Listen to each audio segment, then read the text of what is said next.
हीर कनकले देवेंद्र सूरिवर हितकरा कंचन क्षमाज्वल सदा भंडार सद्गुरु वृंदता कलापूर्ण सूरि गुरु चरण मानत मस्तके वंदिता कलापूर्ण सूरि गुरु चरण मानत मस्तके वंदिता कलापूर्ण सूरि गुरु चरण मानत मस्तके वंदिता।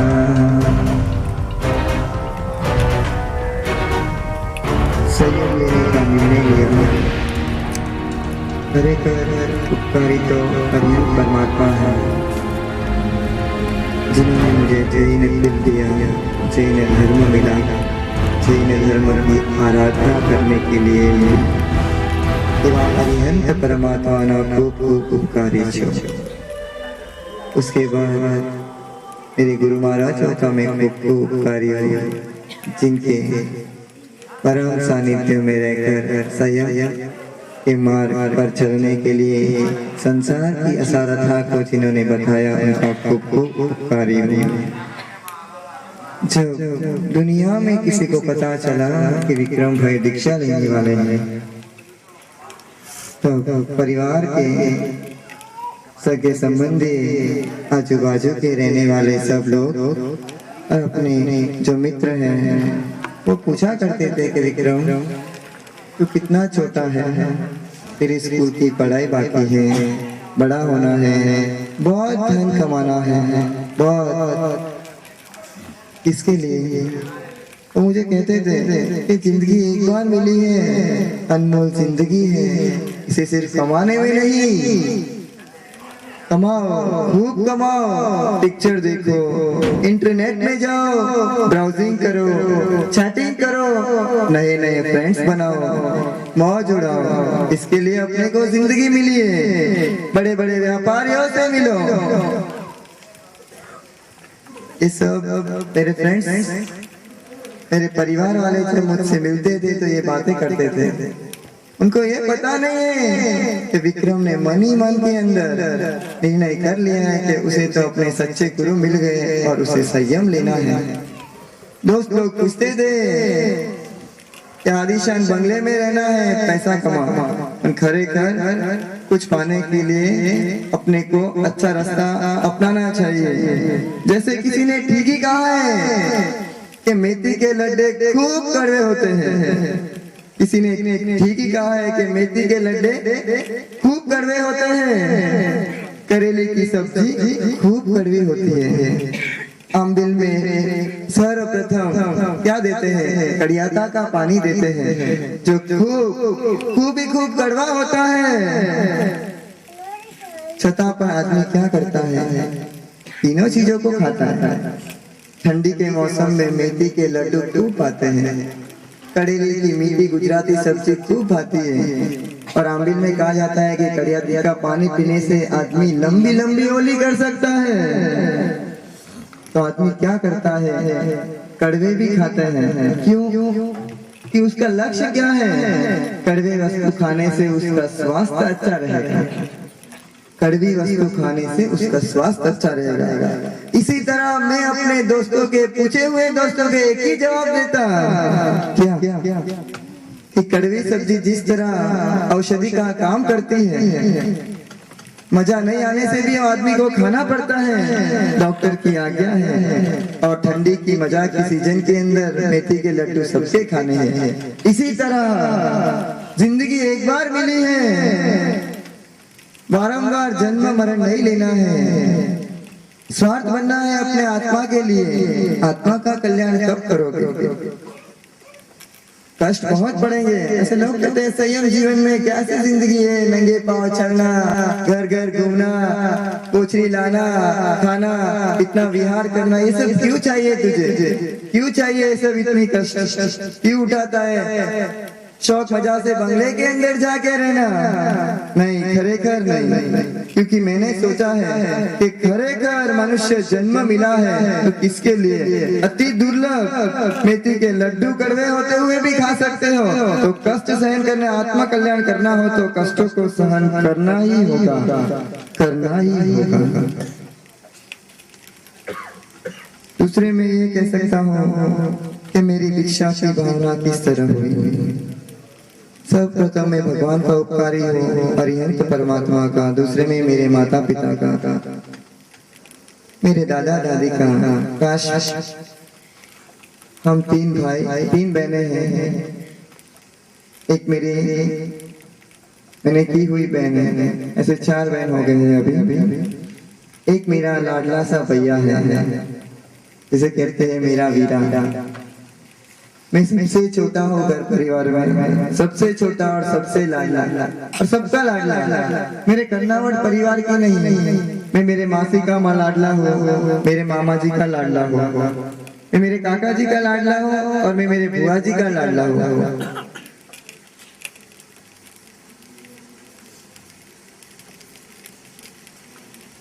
मेरे कल्याण मित्रों का लाडला हुआ। तो कहना चाहते हैं कि मेरे जिंदगी के अंदर संयम के अंदर आगे बढ़ने का रास्ता कैसा निकला। सर्वप्रथम बचपन के अंदर माता पिता इनका उपकार, इनके उपकार अनगिनत है, अनंत है, जिन्हें गिना भी नहीं जाता है। ऐसे माता पिता जिन्होंने मुझे राजी खुशी रचा दी, ऐसी माता जिसके कोख से मेरा जन्म हुआ, वो उपकारी दादी माँ जिनकी कृपा से मेरा जन्म हुआ। माता ने कहा कि 3 लड़कियों के ऊपर एक ही लड़का काफी है मुझे, छठा पर मेरी दादी की इच्छा किसने पूरी की? मेरी माता ने पूरी की। उनकी कृपा मेरे ऊपर बरसी, उनकी कृपा माता के ऊपर बरसी और माता की कृपा मेरे ऊपर बरसी। ऐसे दादा दादी के उपकार मैं जिंदगी में कभी नहीं भूल पाऊंगा, जिनकी कृपा से आज मेरा जन्म हुआ। ऐसे माता पिता जिन्होंने मुझे बचपन में पीने से सूखा किया। मैंने बचपन के अंदर जब मेरा जन्म हुआ होगा, कितना मैंने भिगाया होगा, उनकी कितनी रातों को हैरान किया होगा। ऐसे माता पिता जिन्होंने मुझे बाल्यपन से छोटे से बड़े भीगे से सूखे में लाया, जिन्होंने मुझे उंगली पकड़ कर पाठशाला ले गए, स्कूल ले गए। इतना ही नहीं, उन्होंने मुझे बीकॉम तक पढ़ाया भी है। ऐसे माता पिता जिनके उपकार मैं कैसे भूल पाऊंगा, जिंदगी में उनके उपकार कभी भी नहीं भूल पाऊंगा। पूजा करने रोज सुबह भेजती थी, जिनकी कृपा से मैं रोज पूजा करने जाता था। मेरी कसौटी जिंदगी के अंदर बहुत लंबी तक चली। क्या करें, कर्म को जो मंजूर होती है वही होती है। एक बात निश्चय है कि आदमी ठस से मस्त बन जाए, मगर अपना जो कहते हैं टर्निंग पॉइंट जीवन के अंदर, कोई भी लक्ष्य लेके चलना है। आदमी जब धंधा करने निकलता है ना, तो एक लक्ष्य लेके चलता है, तो ऐसा डगमगाता नहीं है कि मैं धंधा करूंगा, पैसा कमाऊंगा या नहीं, प्रॉफिट होगी या लॉस होगी, पहले से आड़ेवा में लगता नहीं है, हिम्मत करता है और धंधा करने के लिए आगे बढ़ता है। इसी तरह संयम जीवन पाने के लिए भी अपने को पुरुषार्थ करना पड़ता है। हाँ, जब अपने चारित्र मोहनीय कर्म टूटेंगे, अपना संयम जरूर मिलेगी, मगर पुरुषार्थ के बिना कुछ नहीं मिलेगी। घर बैठे हुए गंगा कभी नहीं आती है। घर में रोटी मिलेगी, चावल मिलेगा, माता मिलेगी, बहन मिलेगी, पत्नी मिलेगी, मगर अपने हाथों से ही खाना होगा, अपने मुंह से ही चबाना होगा। इसी तरह संयम जीवन के अंदर भी पुरुषार्थ करना खूब मुख्य है। तो मेरी माता पिताओं ने बहुत कसौटी की। माता की इच्छा तो बहुत थी कि मेरे बेटे को संयम दूं, पिता के कारण न दे पाई, मगर मैं ठस से मस्त नहीं रहा। 12 साल 13 सालों से मैं संयम के लिए तलसा हूँ। जो कल का दिवस मेरे लिए सोने का सुगंध बनेगा, वो कब रात पूरी होगी, कल सुबह होगा, कल स्नात्र महोत्सव मनाऊंगा और ऐसे आज चिंतन में पूरी रात रहूंगा। आज सपनों में वो आएगा कि मेरे हाथ में कब होगा आएगा, उसको लेके मैं कब नाचूं और साक्षी माता पिता का ऋणानुबंधी में कब बनूं। ऐसे माता पिता जिन्होंने 13 वर्ष तक मेरी कसौटी की, ऐसे उपकारी माता पिता। मगर एक बात निश्चय है, जब मेरे गुरु भगवान का 13 वर्ष पहले हमारे मागड़ी रोड जैन संघ बेंगलोर के अंदर जिनका चौमासा हुआ, उन्होंने वहां पे आके जैसे कहते हैं कि एक पेड़ लगाना हो ना, पेड़ तो उसको एक बीज पहला बोना पड़ता है, रोज पानी डालना पड़ता है। वहाँ पे तो हमारे शहर के अंदर तो कोई पानी डालने वाले आते ही नहीं है। हमारे पीयूष भाई के गाँव हो या अपने कल्पेश भाई के गाँव हो, कौन से शहर है, मुंबई और अहमदाबाद, जा तो क्या है, हमारे साहब तो पूछना ही नहीं है, आते ही रहते हैं। उनको भगवान की वाणी सुनने के लिए रोज मिलती है। हम तो जाके बैठे इतने दूर, जहाँ पे भगवान की वाणी, गुरु भगवंतों की वाणी कहाँ मिले। छतापन बीज ऐसा बोया था, 13-14 वर्ष पहले मेरे गुरु ने मेरे अंदर ऐसा बीज बोया कि आज ये पेड़ इतना बड़ा हो गया कि वो कल फल देने जा रहा है। उस पत्ते पे आज कच्चा हुआ फल पूरा थोड़ा पक गया है, सिर्फ थोड़ा ही पकना बाकी है। आज थोड़ा थोड़ा करवा है, मगर कल पूरा एकदम पक्का हुआ आम बन जाएगा। ऐसे माता पिता, ऐसे गुरु भगवान के सानिध्य में रहा, पापे धर्म संस्कार लिए, मगर क्या करे, रजा नहीं मिली। बहुत पूछा कि मुझे दीक्षा लेनी है, मुझे राजी खुशी रजा दे दो। हमारे समुदाय की एक कंडीशन है, जब तक माता पिता पूरी तरह से आज्ञा नहीं, छठा उसका वैराग्य कितना भी जोरदार हो, मगर उसको संयम नहीं देंगे। उनके माता पिता की आज्ञा होगी तो ही उनको दीक्षा देंगे। मैंने मेरे गुरु भगवान को बोला कि साहब मुझे ऐसा लगता है कि मेरे इस भाव के अंदर मुझे संयम मिलने से शायद ही मिलेगी। मेरे पिताजी और मेरे माताजी मुझे संयम नहीं दे पाएंगे, क्या करूं, बहुत बहुत भारी कर्मी जीव। गुरु महाराज ने बोला कि विक्रम तू श्रद्धा रख, भगवान पे श्रद्धा रख, दादा संखेश्वर के पास श्रद्धा रख, तेरी मनोकामना जरूर पूरी होगी। तू मणिभद्र वीर के ऊपर श्रद्धा रख, तेरी पूरी मनोकामना होगी। तो मैंने उस मनोकामना के अनुसार मैंने व्रत लिया कि संखेश्वर दादा, मैं जब तक दुनिया में जीवित हूँ और जब तक मेरा मुहूर्त ना निकले, मैं हर साल संखेश्वर आऊंगा और आपके पास कोई ना कोई संयम के प्रति नियम ले जाऊंगा। तो इसी तरह हुआ।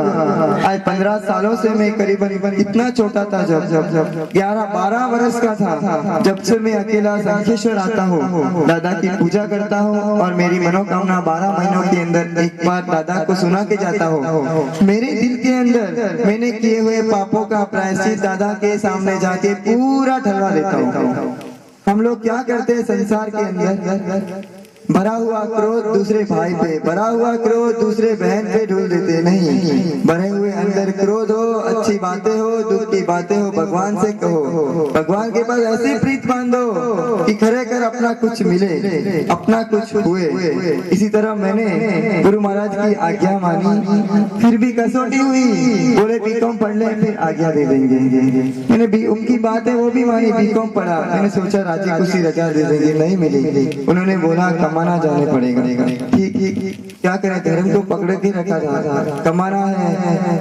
बहुत चिंता थी मुझे तो मुझे कैसे सेठ मिलेंगे, मुझे आराधना करने मिलेगी या नहीं, मगर नहीं, मेरी मक्कमता रही और दादा की कृपा, ऐसे संकेश्वर प्रगट प्रभावी पार्श्वनाथ दादा की कृपा मेरे ऊपर बरसेगी तो मुझे सब कुछ मिलने वाला ही। मैं उपकारी उन मामा का हूँ जो मुझे उपली लेके गए, पापे में कमाने के लिए जाना पड़ा। संसारी जीवों, घर बैठे कुछ होता नहीं है, कमाने के लिए जाना पड़ता है। ऐसे उपरी संघ का मैं उपकारी हूँ तो जिंदगी में कभी ना कभी मैं भूल पाऊंगा। मेरे भाव 10 वर्ष तक तो गुरु महाराज के साथ, 5 वर्ष तक मेरे रिश्ते थोड़े थोड़े खत्र प्रहर रहे, मगर जब उपली गया तो 2-3 साल के लिए सब बंद हो गए। काश को लेटर आता था तो वो भी मुझे दिया नहीं जाता था, कह जाता था कि नहीं कुछ आया ही नहीं है। इस तरह गुरुवार का कांटेक्ट बंद रहा, मगर भगवान की कृपा और देव की कृपा और ऐसे आचार्य भगवंत कलापूर्ण सुरेश्वर जी महाराज साहब के आशीर्वाद काम किए हैं। करे कर श्रद्धा के बिना जीवन के अंदर कुछ नहीं होता है। ऐसा हुबली जैन संघ, ऐसे मामा जी जिन्होंने मुझे ऐसे शेठ दिलाए, ऐसे धार्मिक शेठ जो मैंने कभी जिंदगी में सोचा नहीं था कि ऐसा मेरा धार्मिक शेठ मिलेंगे। ऐसे महान वीर शेठ जिनका नाम ही है वीर और इनका जिनका नाम ही है वीरचंद। वीरचंद जी जैसे सेठ मिले जहाँ पे मैंने नौकरी की, उनका उपकार ही मैं इतना हूँ कि मैं उनका उपकार जिंदगी भर नहीं भूल पाऊंगा। जो मेरी रोजी रोटी है वो ऐसे शेठ दूसरे के शेठ हैं अपने मोहनलाल जी, जिनका उपकार मैं कभी नहीं भूल पाऊंगा। ऐसे दो शेठ हैं जिन्होंने मेरे रोज के रोटी और जिनके घर पे जाने के बाद मुझे इतने धर्म संस्कार मिले, जहाँ पे जाने के बाद जिनके घर में कनमुल ना आता हो, जिनके लड़के इतने सुसंस्कार हो और मैं इतना खुश हुआ। उनको सच्ची धर्म की अनुमोदना उन्हें कहते हैं जो मेरे दीक्षा के ऊपर मैंने उनको सिर्फ एक आमंत्रण देने से वीरचंद जी शेठ का लड़के पधारे हैं और हमारे मोहनलाल जी के छोटे भाई महेंद्र भाई पधारे हैं। मैं उनकी खूब खूब खूब वंदना करता हूँ जो मुझे सच्चा अपना सेवक मान के मेरे दीक्षा पर पधारे हैं। काटनी हो ना तो जड़ से काटनी है, जड़ से काटे ना तो उसको सच्चा कहवाए। एक मिठाई क्या तुम्हारे घर में जिलेबी रोज बनती है, काजू कतली रोज बनती है नाश्ते में? कहो सौगन तो ऐसी लेनी चाहिए कि गेहूं की सौगन लो, चावल की सौगन लो, गर्म पानी पीने की सौगन लो तो खरेखर वो सौगन है। रोज प्रतिक्रमण करने की सौगन लो। विक्रम भाई की दीक्षा है, उसके निमित्त आपने क्या किया है? ठीक है, एक मिठाई छोड़ी, एक द्रव्य छोड़ा नहीं, के अंदर का क्रोध को छोड़ो, मान को छोड़ो, वो सब कुछ छोड़ के जा रहा है। हम क्या साथ में ले जाएंगे? वो भी साथ में कुछ लेके नहीं आया, लेके आया था और क्या लेके जाएगा? पुण्य का बाता लेके जाएगा। आप भी मेरे तरह इस संसार के अंदर आए हो, मगर आप क्या लेके जाएंगे कभी विचार नहीं किया है। विचार करो। हमेशा मेरे दोस्त महाराज मुझे यही कहते थे, मेरे कल्याण मित्र यही कहते थे कि विक्रम क्या लेके जाएंगे उसके बारे में चिंतन करो। अब अट्ठम करके आया कि विक्रम भाई की दीक्षा जो मेरा कल्याण मित्र है उसकी दीक्षा है, उसके दीक्षा निमित्त मुझे भी अट्ठम करना है। और ऐसा जिरावला दिवाई देव जिरावला पार्षद प्राचीन तीर्थ के अंदर विक्रम भाई की सर्वप्रथम दीक्षा होने जा रही है, तो मेरा ये कर्तव्य है कि मैं भी एक अट्ठम करूं। और उसने मेरे अनुमोदना निमित्त एक अट्ठम किया। सच्ची अनुमोदना, सच्ची प्रीति, सच्ची सगाई तो उसे कहते हैं, सच्चे कल्याण मित्र तो उसे कहते हैं। हम लोगों ने जिंदगी के अंदर कितनों के साथ सगाई की, इस भाव के अंदर किसी के साथ जिसके साथ लग्न किया है, जिसके साथ सगाई की है, किसी भाव के अंदर वो अपनी बहन बनी है, किसी भाव के अंदर वो अपनी माता बनी है, इस भाव के अंदर अपनी पत्नी बनी है। कहता हूँ कि साची सगाई करनी हो तो भगवान से करो, साची प्रीत बांधनी हो तो प्रभु वीर से करो, जिसने संयम धर्म को अपने को बताया है। इस संयम धर्म के अंदर आगे बढ़ो। ऐसे कल्याण मित्रों का खूब खूब उपकारी हो। इसी तरह मेरी भावना हुई और इन कल्याण मित्रों के खूब खूब अनुमोदना। और ये कल्याण मित्र जिनके कारण ही ये ऊपरी शहर इतना पुण्य उदय है कि जिनके कारण आज मैं बहुत आगे बढ़ सका। और मेरे माता पिता जब मैंने कहा कि नहीं लेने जैसा संयम ही है, आप मेरे लिए कितनी भी लड़कियां ढूंढो, मगर मैंने तो सच्ची सगाई मेरे वीर प्रभु मेरे पार्षद प्रभु से बांध लिए। ये सगाई कभी टूटने वाली नहीं है। पत्नी आज है कल चली जाएगी, काश आज आएगी कल ही मर जाएगी, उसका क्या भरोसा है? चंद दिनों तक रहेगी फिर निकल जाएगी। भगवान वीर ऐसा है, भगवान प्रभु ऐसा है, सतत मेरे साथ रहता है, सतत मेरे हृदय के अंदर रहता है। सच्ची प्रीति करनी हो ना तो भगवान से करनी है, सच्ची सगाई करनी है तो भगवान से करनी है। किसी ने की